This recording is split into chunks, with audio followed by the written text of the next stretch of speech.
Today's walk and session is being led by Brighid FitzGibbons. And let's see, Bridget, say something. Hi, everyone. Good. Nice to be together. Hey, Bridget has been a teacher for over Please. currently works in a public Waldorf high school in Sonoma County. And she has served as a small group leader in SHART. She's done the facilitator training, Women's Dream Quest, and our advanced training. She also is a board member of Veritas. So we're happy to have her step in and lead us today. I'm going to turn it over to you. Great. Thank you, Dawn. And it's so wonderful to see new faces and familiar faces. And it's an honor for me to be part of the community in this way. So I am very honored, like I was trying to say before, very honored to be with you today to share this space with you. I have been participating in these online finger walks throughout the shelter-in-place time, and just enjoy touching in with people from all around the world. It's a beautiful way to use this technology. So today the theme is about contemplative pause and how to share contemplative pauses in community.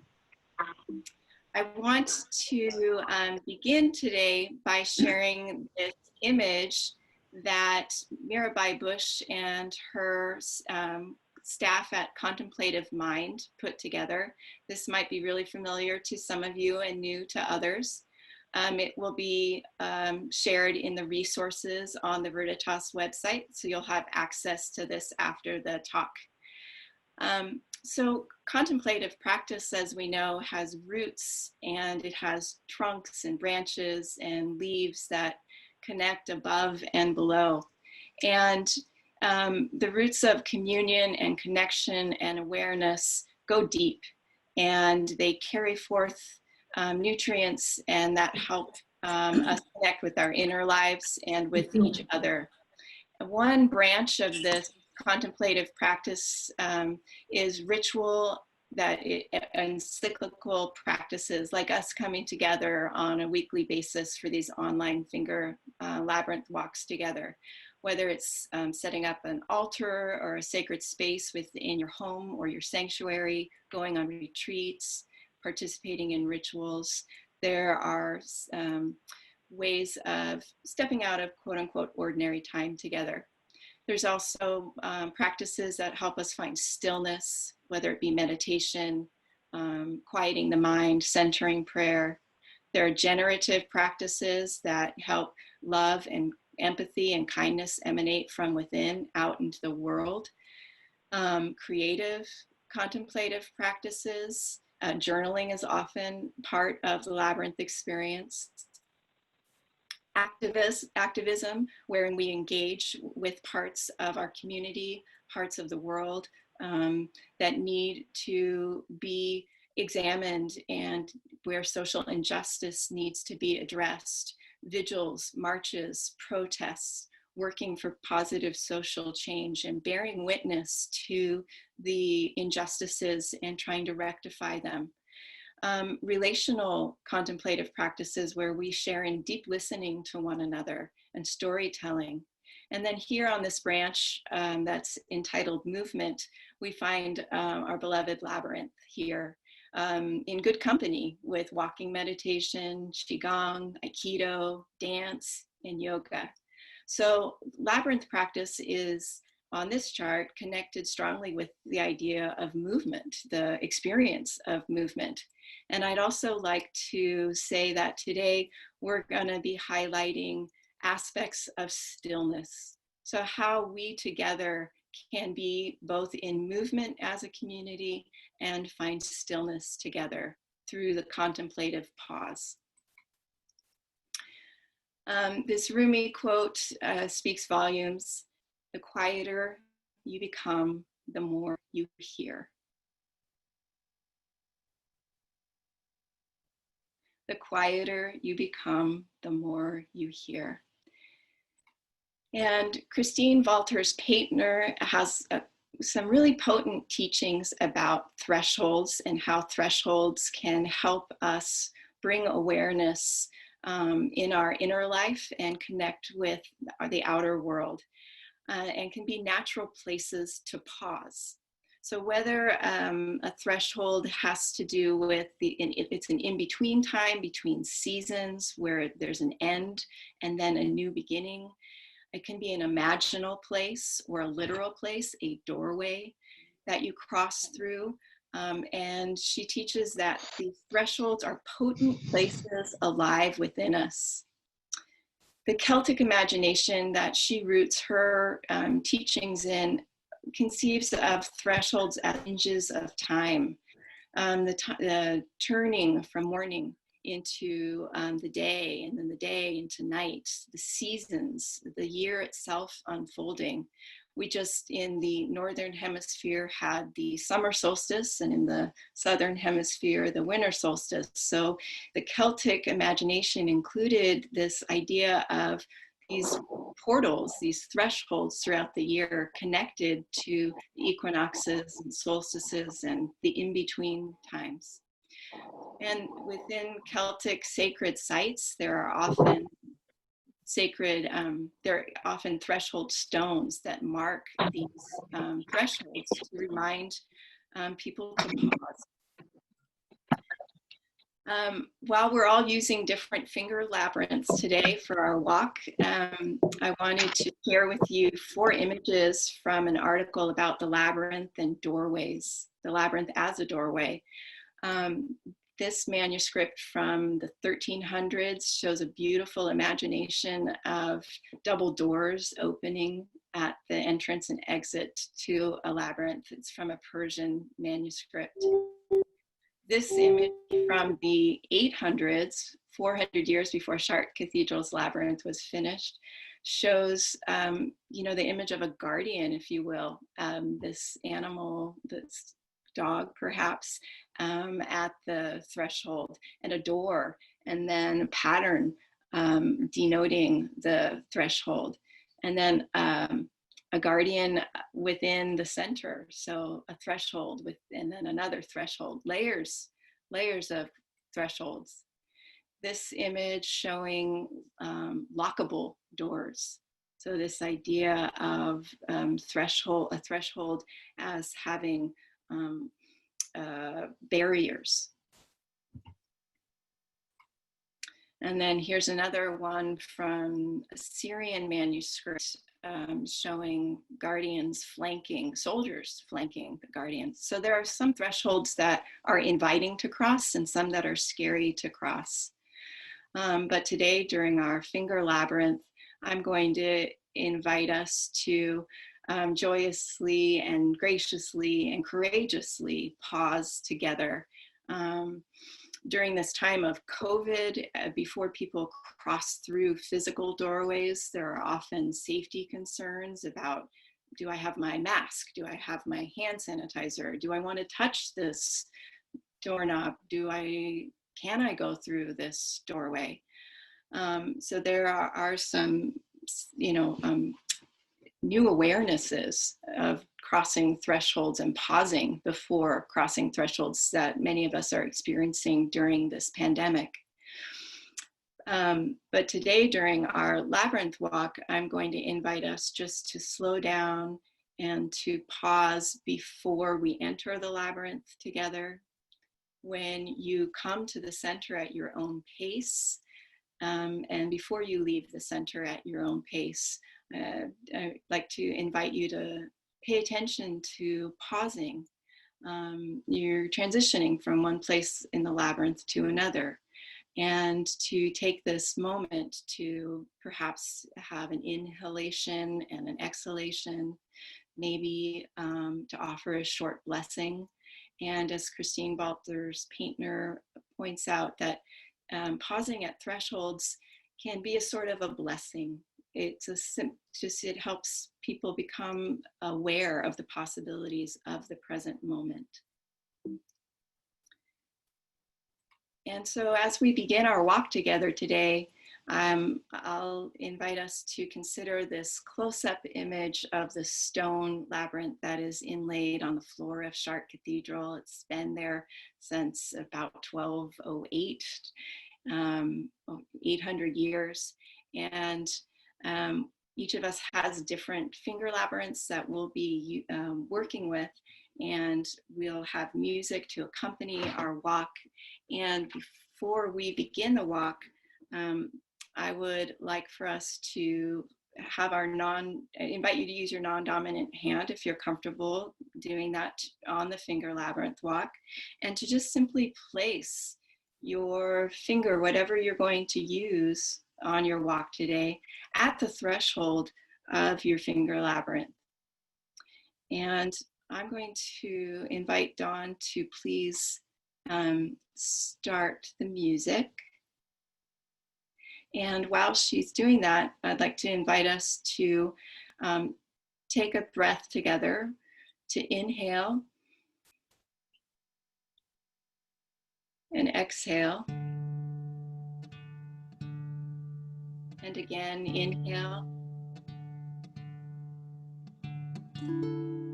and exhale. And as you walk today, just notice when you pause and your experience. And when the music stops, we'll have some sharing together.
And I'd like to invite everybody to please find your way to the entrance and exit of your labyrinth.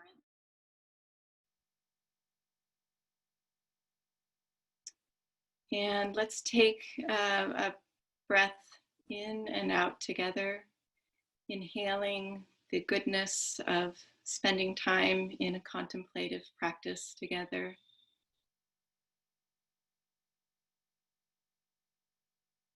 And exhaling that out into the world that needs it so desperately.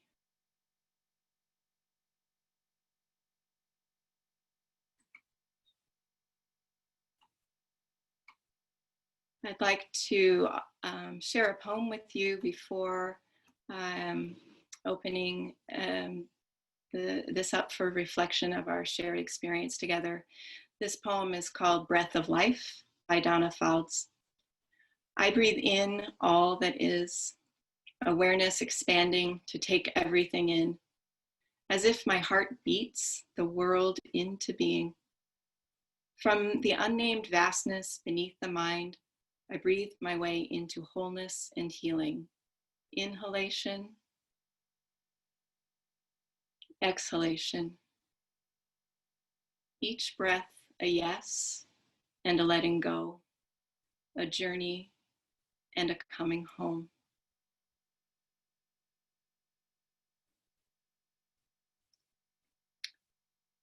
So thank you for spending this time together in community, for sharing this contemplative practice, and for pausing at different thresholds of your experience. Well, thank you to everyone who has shared reflections of spaciousness, of courage, of grace, of centering, and of being connected, even though this has been a time of isolation in many ways and a time of reckoning. And we are all on this path together, and it has been my delight to help facilitate our time together today. And I look forward to being together again in the future. So thanks so much. We appreciate your presence, and hopefully you're leaving with a little more peace than you arrived with. And my deep appreciation for Bridget. Yes. Thank you, Bridget. Thank you, Kathleen. And till we see each other again on the path, all shall be well.